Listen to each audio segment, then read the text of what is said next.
Bismillahirrahmanirrahim. Assalamualaikum warahmatullahi wabarakatuh. Yang saya hormati Bapak dosen,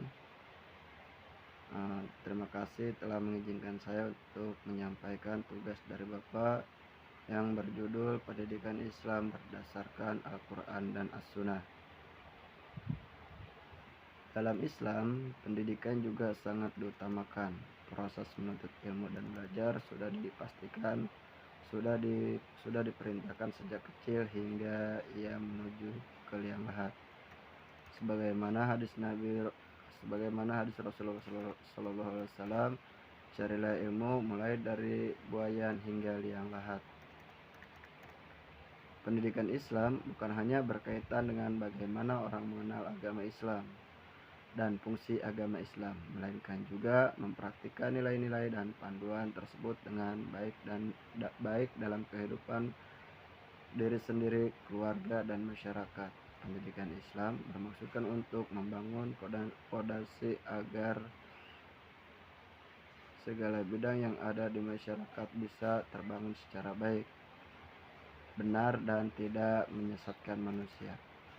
Adapun bentuk-bentuk tujuan pendidikan dalam Al-Quran adalah sebagai berikut. Yang pertama, agar manusia bisa mengenal Allah Subhanahu wa Ta'ala dengan baik.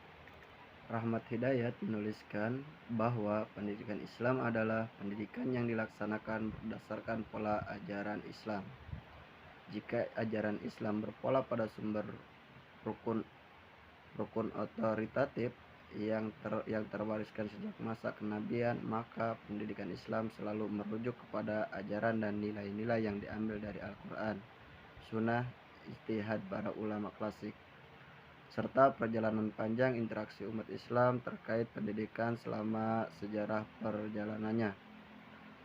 Ajaran Islam yang bersumber dari Al-Quran lainnya bermuara pada peningkatan kualitas manusia, baik dari aspek keimanan maupun moralitas. Jika pendidikan Islam seperti itu, maka pendidikan Islam tentu saja berkaitan erat dengan penyempurnaan moral manusia yang berlandaskan nilai-nilai agama. Pendidikan dalam Islam merupakan sarana menuju ke arah penyempurnaan akhlak. Pengertian ini sejalan dengan makna pendidikan dalam bahasa Arab yang menjadi bahasa keilmuan Islam. Dalam bahasa Arab dan tradisi keislaman, pendidik bermakna at-tarbiyah, yang berasal dari kata kerja robba yurabbi, yang artinya memperbaiki atau membuat baik. Dalam Islam, pendidikan juga bernama an-nama, pertumbuhan dan penambahan. Istilah riba yang menjadi salah satu pokok asal kata tarbiyah juga bermakna tambahan. Dari beberapa pengertian, nampak bahwa pendidikan Islam mengacu kepada pembekalan moral Islami kepada peserta didik, sehingga peserta didik dapat meningkatkan kualitas dirinya dengan baik secara jasmani, rohani, dan diikat oleh nilai-nilai keislaman dan ketuhanan. Aspek pendidikan di sini fokus kepada pembentukan manusia secara bertahap di setiap aspeknya, dengan tujuan final mencapai kebahagiaan di dunia dan di akhirat. Dari pengertian ini juga didapat aspek lain dari hakikat pendidikan Islam yang mengarah kepada tujuannya. Khalid Al-Hazimi mencatat setidaknya 6 tujuan yang ingin dicapai oleh pendidikan Islam. Yang pertama, pembangunan ilmu,